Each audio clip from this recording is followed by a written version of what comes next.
under this bill. Vice Chair Lilly. Yes, thank you. And I direct this question to either of the two of you, and perhaps Representative Glenn, your answer just at the end of that statement may answer this, but just help me understand a little bit more as we look at the current, Michigan standards, and for example, say in kindergarten, one of the standards is that a student should be able to count to from 1 to 100, or in high school, a student should be able to explain the periodic table. Talk to me about how sort of the standard as it relates in what we currently have would relate to what you would talk about looking at adopting, and whether or not there'd be any prohibition if a standard happened to be the same under previous Common Core and what we're looking at implementing with the Massachusetts standard. Thank you, Mr. Chairman and Vice Chairman Lilly, and I think I could have met that first standard you talked about. I'm not sure I could have done the periodic table, but I don't remember, honestly. Neither of the standards that you mentioned are controversial in the least. They're a matter of fact.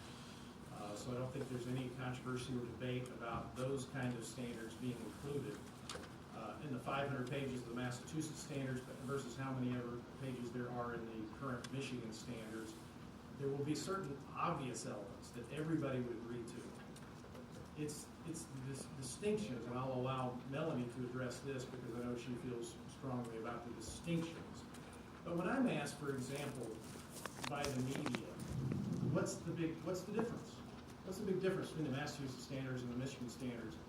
Without having read all 500 pages, my answer is one was implemented on the students of Michigan as lab rats, with no indication whatsoever, no test results to indicate they worked, versus the other that has been tested by actual student performance after they learn in that environment and are found to be the best in the nation on all measurable categories.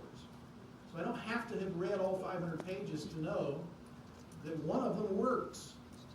And our pre-Common Core standards left Michigan in the bottom half of performance across the country. I know the question has been raised, why did Massachusetts adopt the Common Core standards when they had the most successful standards in the country? And I think the answer is probably for the same reason Michigan and 45 other states did, is because President Obama was offering hundreds of millions of dollars in federal money and race to the top money if you would align with the Common Core standards.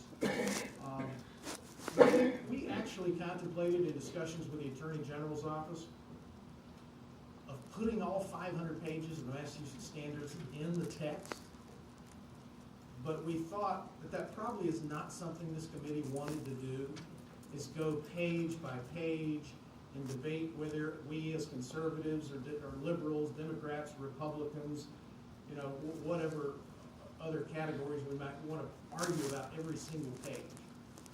I did look through the standards. I didn't look as much through the math standards because I would not be an appropriate judge. Honestly, I wouldn't know whether that standard was better than the other.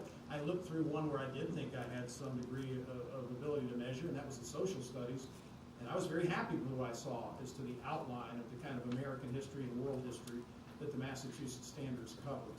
So it's not so much, maybe Melanie will disagree with me on this, it's not so much the distinct difference between something as fundamental as what you asked, is that one set of standards in total has been proven by testing over and over again to be tested.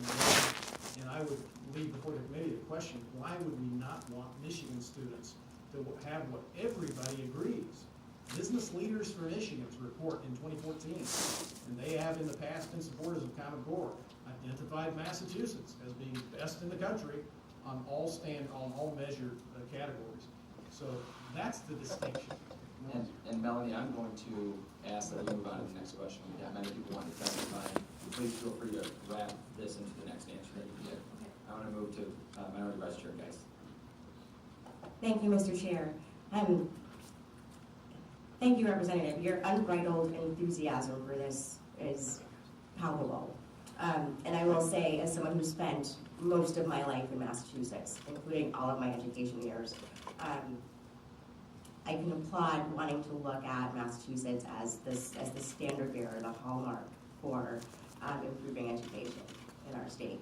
However, And also as someone who has taught higher ed, both here in this state and in other states, and in New England, I want to ask, when you said why wouldn't we give Michigan kids anything other than the best? That really struck me because yes, that is an excellent question. And so it goes back to this issue of using the 2008-2009 standards in Massachusetts, which in 2010 they abandoned in favor of new standards. That the reasoning for was because, and this is from a 2013 publication that is called Educating for the 21st Century.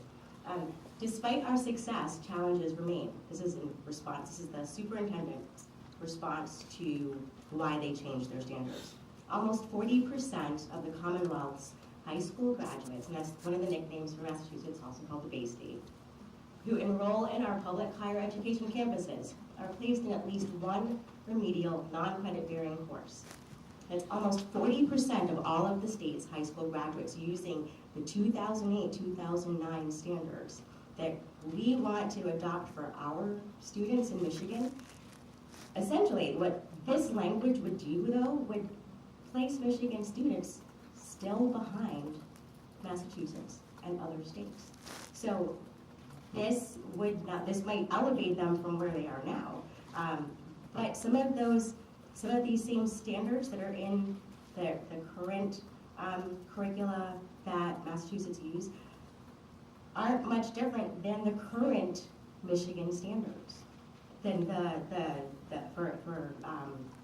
for academics, the state standards. So why wouldn't we use, if we're going to use a different standard from the state, why would we use something that is going to keep them already behind? I know, I'm sure our companies, our great companies like Dow in your district, would want students from here, not from other states. We want our students to have the best. And I say that as a transplant myself, but I would think that it would be this is short-sighted in many ways to use the 2008-2009 standards that the state itself decided to abandon. Mr. Chairman, Vice Chair, guys, I appreciate that, but I strongly disagree with your assessment. And for example, the postulation that we're going to have Michigan students still be behind is proven by what? Test results?